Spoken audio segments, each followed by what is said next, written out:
badan pun tak berharga, sesaat ditinggal nyawa.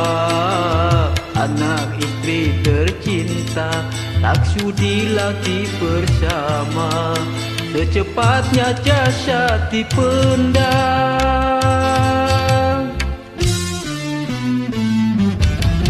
Secepatnya jasad dipendam, karena tak lagi dibutuhkan.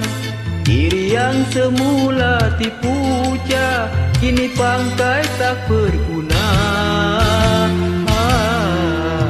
Dari kamar yang indah, kasur empuk tilam putih, ini harus berpindah, terkubur dalam perut bumi.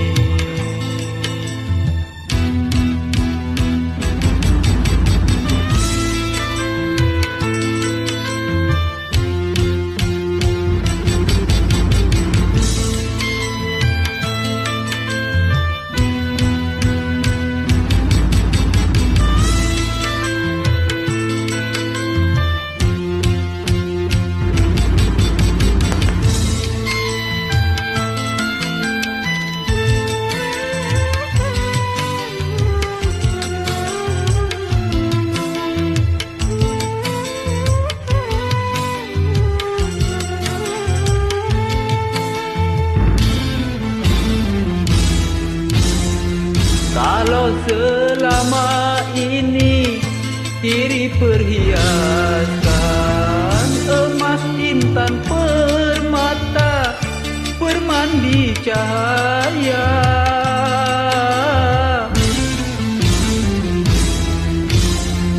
tetapi kali ini di dalam kuburan gelap pekat mencekam, tanpa seorang teman. Terputuslah pergaulan, terbucurlah sendirian, diri terbungkus kain kafan. Wajah dan tubuh indah yang dulu dipuja-puja, ini tiada lagi orang sudi menyentuhnya. Jadi santapan cacing tanah,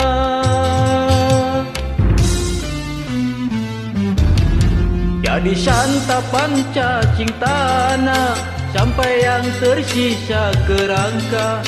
Begitulah suratan padan ke bumi dikembalikan. Kebanyakan manusia terlena sehingga lupa bahwa maut kan datang menjelang.